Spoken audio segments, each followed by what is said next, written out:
Hello and good morning. Good So morning. today we're talking about upgrading to sell and 5 home improvements that you can actually do that gives you big payoffs.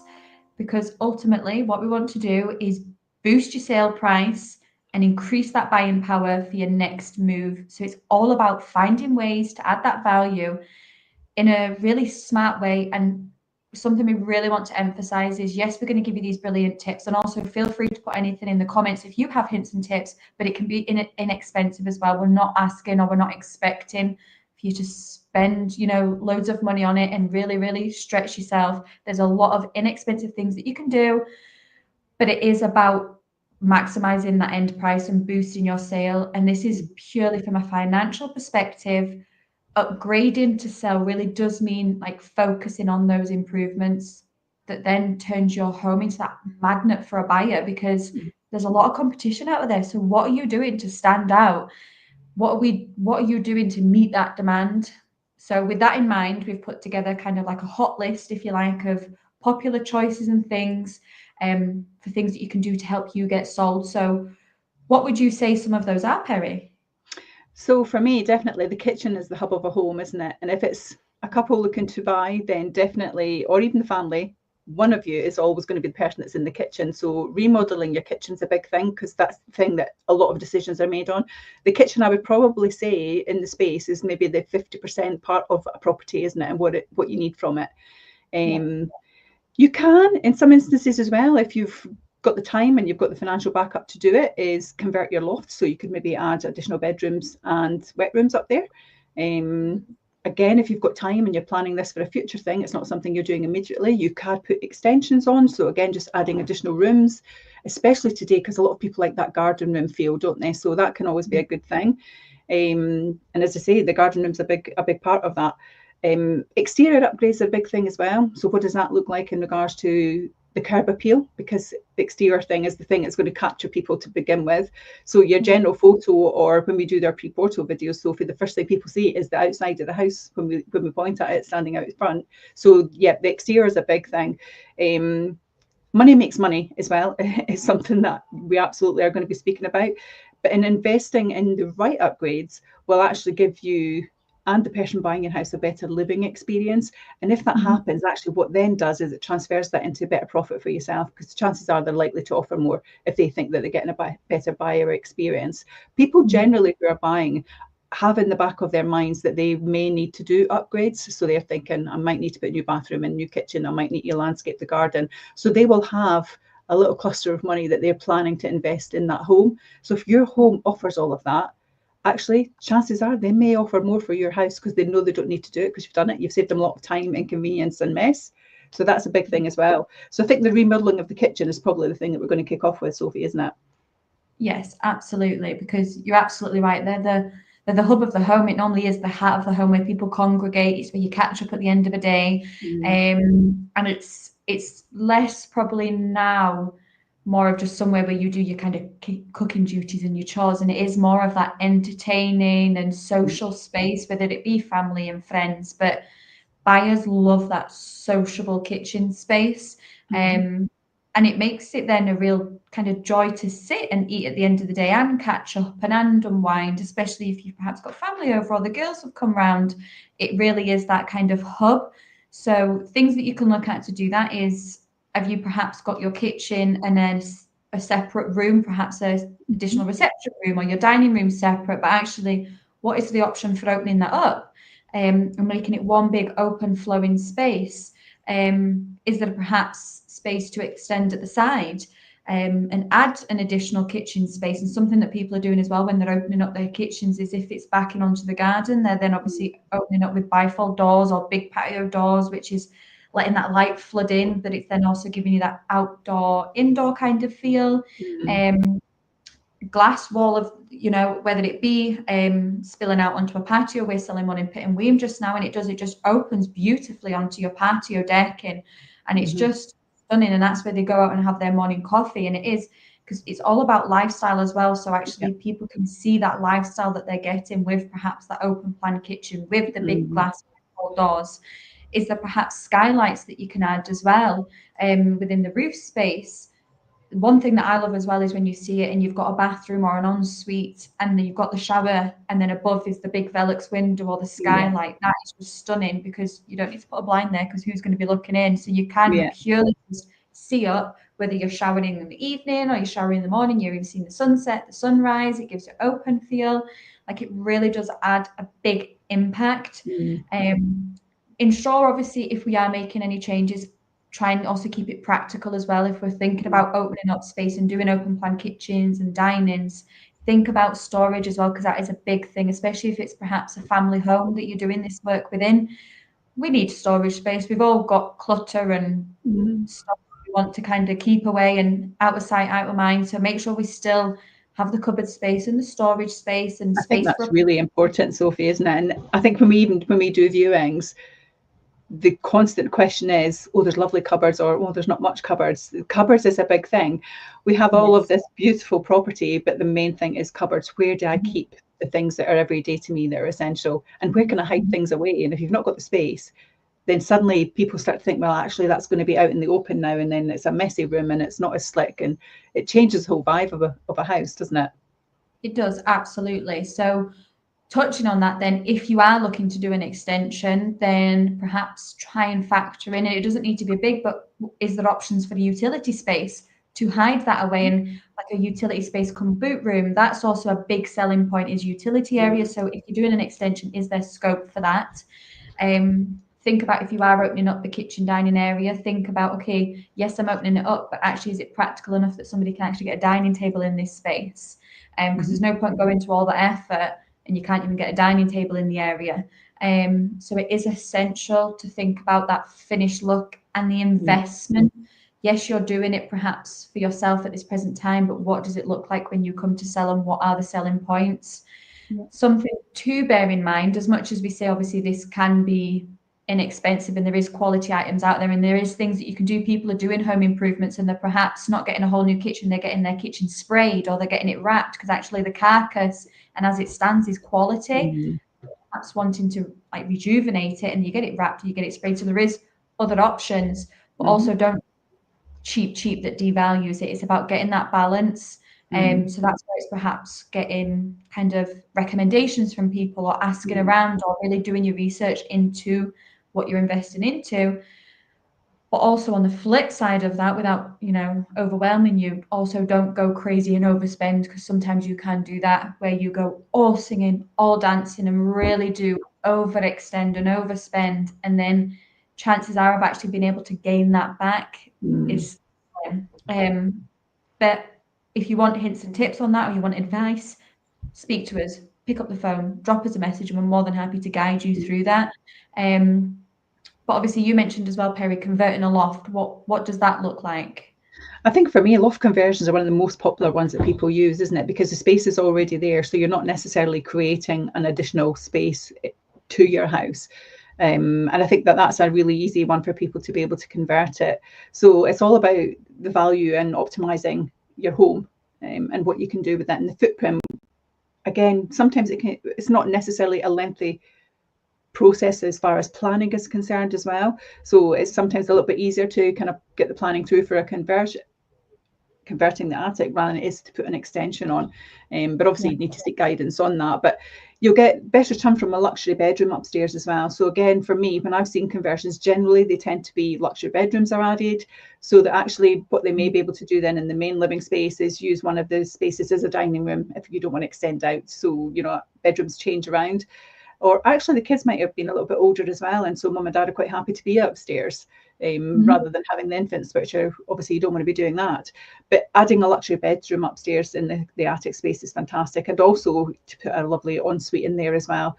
It really puts a big feel, even more so if you can add a dormer too. So obviously where we live at the moment in Fife, there's quite a lot of listed buildings, so you need to inquire about that, especially East Neuk, St Andrews Way. You need to look at that. But if you can add a dormer as well, it just gives that extra space and you're not kind of bending down either. But it's an economical way as well of converting that loft and making that just feel so much bigger. Simple options include maybe even changing it, and if you don't want to go down that route, you could change it into a play den for kids. I've seen that quite often as well. I was at a property the other day actually, and their grandchild is fanatical about Lego. and they were showing me the space upstairs, and honestly there was just Lego boxes everywhere in this room. But what they do is they go up there and they spend a few hours and they just chill out, put some music on, TV, what have you, and just play Lego, so the mess is not in the main hub of the home. So that's a nice way to do it as well. Again, obviously since COVID, a lot of people are working from home, so it's a great choice as well to put an office up there. So again, you're just giving all these additions to people, because if your viewer is walking around your home and they're thinking, actually, I'm going to have to give up that smaller room because I need a home office, or I'm going to have to give up the dining space because I need a home office. But if they've got this opportunity upstairs on that third level or second level, it's a real good opportunity to kind of show that your house is flexible and offers them what their life really requires. So that's always a really good time and way to use the space. And we see that a lot just now, don't we? Home offices up there and social spaces. But also wellness spaces. A lot of people, again, since COVID, have created outside in the garden, they've created buildings that they can do things in. But if that's not an option, people have created the wellness space upstairs. So again, somewhere quiet they can go and listen to their vinyl or read a book or whatever. So that's a real good way of using it as well. So even if you don't want to go all in spending a lot of money to do a complete conversion of your attic space and loft space, you can actually then do it quite economically and offer some other flexibilities as well. So that's a good thing. Again, a proper staircase is a big add, because if you've just got a pull down that's going up and down, then people sometimes think, well, actually, we're going to have to permanently leave it down, or we're going to have to keep bringing it up and down. And what if I'm up there and it's in the way down? And it just can cause a bit of kerfuffle with families, can't it? I was doing a viewing the other day, and the daughter had gone up into the loft space, and she was like, oh, I would love this as my bedroom, but then would that mean at night when I was sleeping this had to be open, and if I wasn't to come down in the middle of the evening, how would I get down? And so it kind of jittered a little bit. So if you can put a proper staircase in, then that's always a really good way to do it. It has more value as well than just having a ladder that comes up and down, and it gives the privacy as well to the person that's up there. And if you're wanting to use it as well as a office space, you might be doing confidential work as well that you don't want your family hearing, and so it's good if you can actually close that space off as well. But I think installing skylights, again, when you're considering those as well, it's good to try and put a skylight in there, because you don't want it to be dark, of course, and just reliant on a light.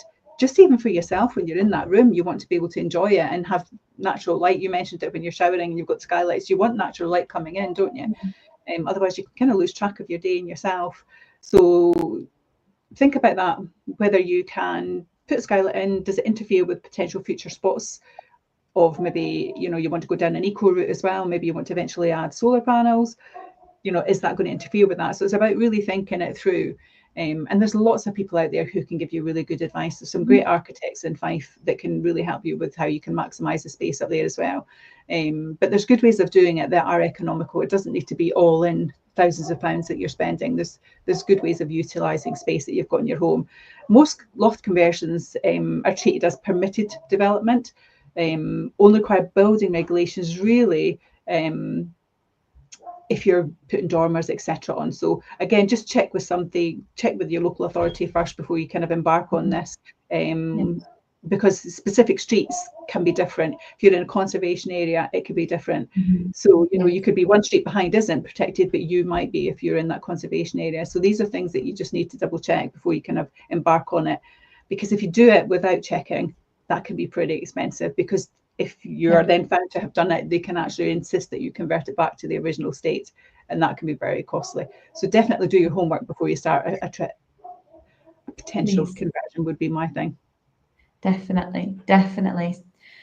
So then moving on then, if you don't perhaps go into your loft space, you can then think about adding that extension. And more floor space obviously does mean more rooms, which then you're increasing the footprint of the property, which then in hand obviously increases the value of the home.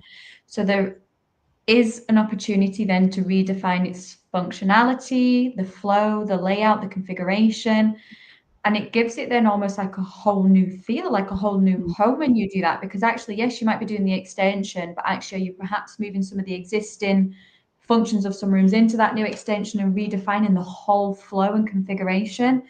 Is there perhaps unused or underutilized space at the side of your home that could be a fantastic opportunity to expand, whether it be a new living area, the home office, the bedroom?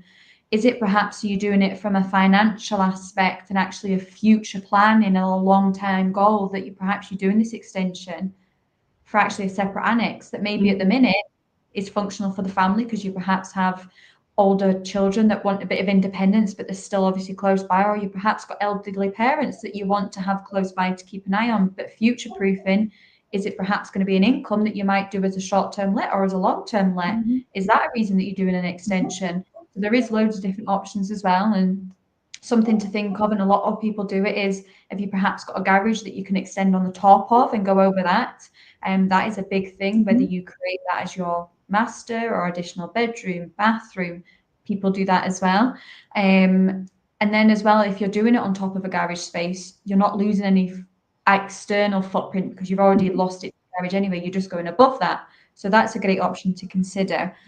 But if you perhaps aren't too worried about losing additional outdoor space, because that is something to consider. Sometimes people do overextend for the plot size that they're on. So yes, you've now created you've perhaps created a 4-bedroom property, but it's still on a 2-bedroom plot size. So actually you've overextended for the actual plot. So that is something to consider. But if you are fortunate enough that you have that larger, perhaps rear garden or side garden, are you thinking about perhaps a 2-story extension that really does create then that substantial and perfectly balanced living space for whatever function that may be, because it does really help create that multi-generational living, and that is something we are seeing an increase on, is families coming together and living under that one roof. So actually, is there a property that they can't find the right property? So actually they purchase that property and they just do the extension. So that is what you see some people do. But please bear in mind with all of this that you do need to get the right planning permissions if you are looking to do extensions. Obviously we've already touched on that, but we can't emphasize it enough. Please don't just go, hell for leather and just start doing it off a whim, because that is going to be costly. So think about that, because Fife Council will need to come out. But I think another thing as well, you speak about overextending or adding onto your plot size, but something that happened very recently for me was that there was a particular property that was a 3-bedroom. The 3rd bedroom was a box room, but the family bathroom was downstairs. And what they wanted to do was change the family bathroom downstairs to a box room, and then the box room that was upstairs, that was bigger, make a bigger family bathroom upstairs. So have the family bathroom where the bedrooms were. But actually what they ended by doing, so that box room became not qualified as a bedroom, the one that they created downstairs, because of the size. So effectively they had turned it into, whilst it was a beautiful home and it functioned really great and the bathroom upstairs was amazing, effectively they had turned it from a 3-bedroom to a 2-bedroom because they didn't improve the footprint, but they had changed the inside layout and actually devalued the house. So that's something really to be careful of as well if you do that.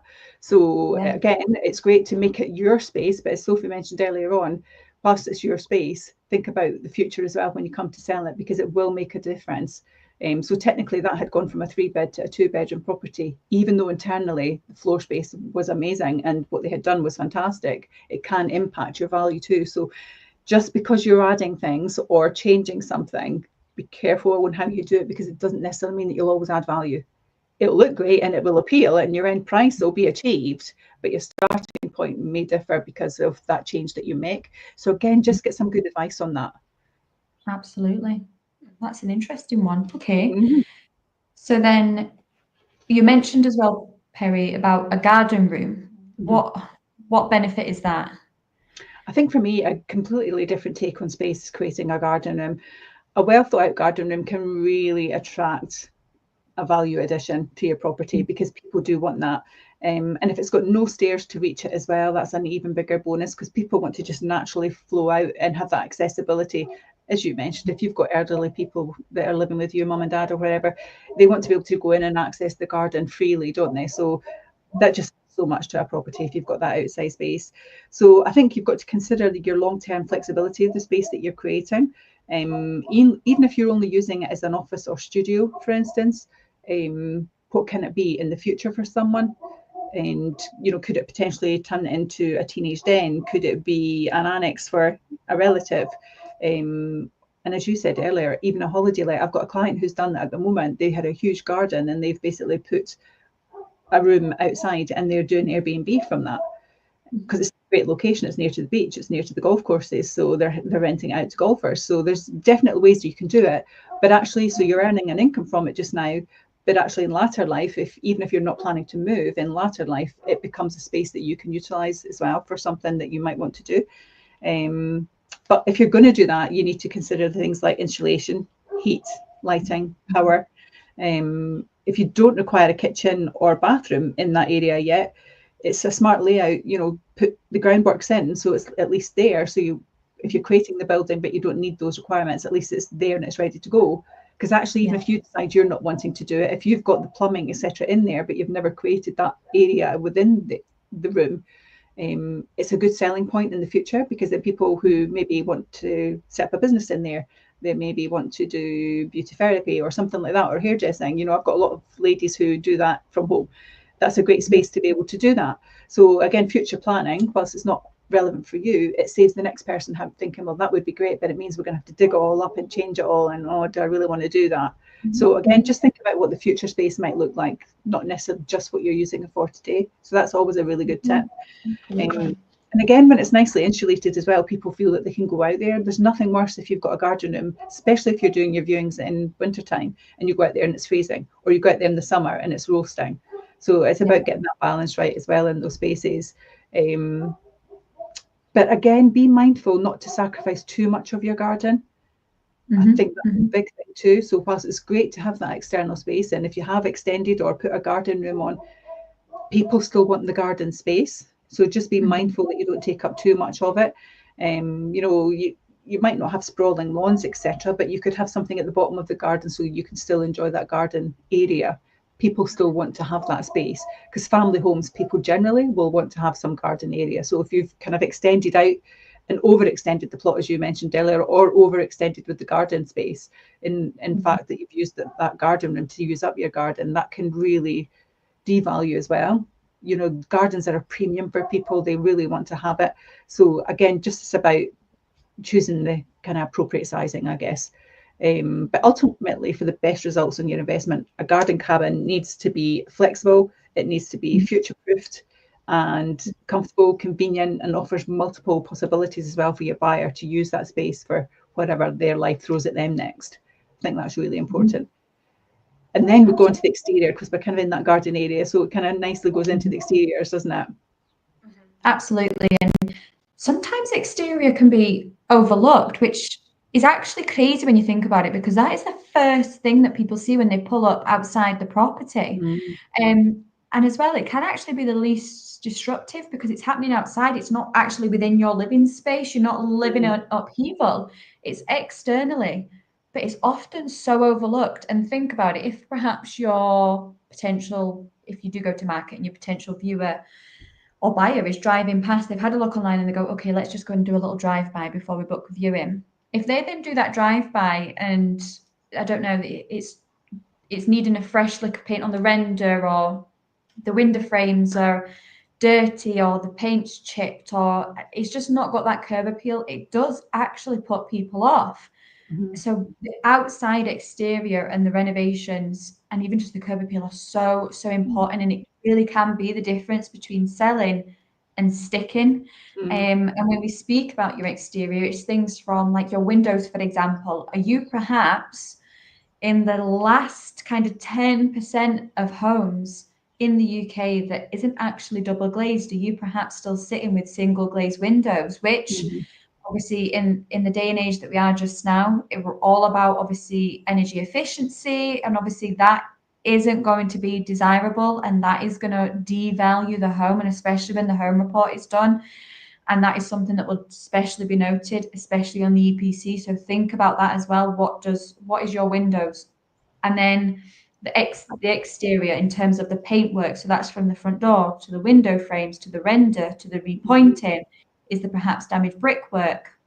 Do we need to look at getting that done? As well, look up. People often don't look up. So yes, we walk to the front door, but actually look right up, whether it be the roof space, and even think about your gutters as well. Do they need repairs? Do we need to look at replacements? Because again, that is what people look at, because as soon as they look up and if they perhaps see damaged tiles or a dodgy roof, or even vegetation in the gutters, or cracked gutters, or gutters falling off, people see that and automatically go, this isn't a cared for home. Okay, if that perhaps is happening, is there a knock-on effect? Is there then leaks perhaps that are taking place? Is there a blockage somewhere?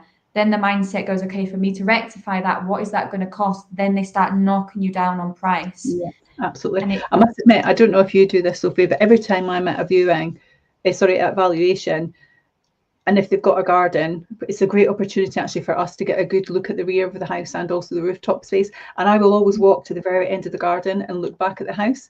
And sometimes you could see the client looking as if say, where are you going? And I'm like, I want to just go to the end of the garden, look back at the house, reflect, and have a good look at it. And that's a good way for us as well to eyeball it, so that then we can give that honest feedback. Because if the gutters are overflowing with vegetation, it's a good way for us to say, actually, it's worthwhile you getting someone out to clear all that, because it'll be better for the home report, it's better for your viewing, it'll be great for your pictures.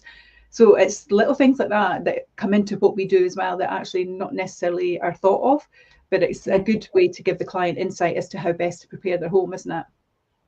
Absolutely.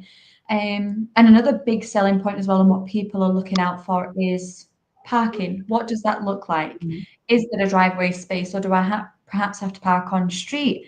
But is there the potential to create off-street parking in the front garden, for example? Because that can be really profitable and add value if you have got that driveway space. And again, it doesn't need to be expensive. If you've perhaps just got a laid-to-lawn front garden space, we're not expecting you to go and get a full monoblock driveway if that's not within the budget. You can do inexpensive, and you can actually just do a chipped driveway. But something to note, if you are looking to do perhaps a driveway, what we would strongly recommend is contacting the council and getting that drop curb in, because if you don't get that drop curb in, then we can't actually class it as a driveway. As much as we can see it is, we can't class it as. So if we're going to do that, if we're going to go and do a driveway, just get the curb drop, contact the council and look at getting that done, because that again does add value. But the off-street parking, especially if it's a family home we're looking at, or even if we're just wanting to be more accessible for people, it can be so profitable, because they again, it's the day and age that we're in. People will then look, okay, driveway, that's perfect, especially if we've got an electric vehicle. I can then get a hookup point. I'm not having to trace the cable over public pavement and down onto the street. So it's all these little things that all help towards that future proofing. And with all of this, the main thing here is curb appeal, because it's truly what matters. You have a very small amount of time to capture somebody's attention. Drive-bys happen, as I've mentioned, so it really is that lasting impression, and it's investments that really are worth making. Yeah, absolutely. I think for me, that's the biggest thing. I think that if I could give you final words on it, my thoughts would be, don't rush in and do something and then later regret it. So like everything we always say, do your homework, investigate, plan, because actually by doing so, you'll actually do it in a more cost-effective way as well. And you'll do it in a way that is right, which actually then doesn't hurt you at sale point. I think for me, that's probably the best feedback I could give. Absolutely. No, and I can't say any more than that, Perrie. You're absolutely right. Perfect. Well, thank you, everybody. If you have experience of this, then by all means, please feel free to kind of make some comments. If you're watching this even back later on after the live event, then again, we're always online. We can answer any questions or take on board some of your points that we can maybe share with others that have gone through the same experience. And that's it from us. Thank you very much. There we go. Have a great weekend. Take care. Take care.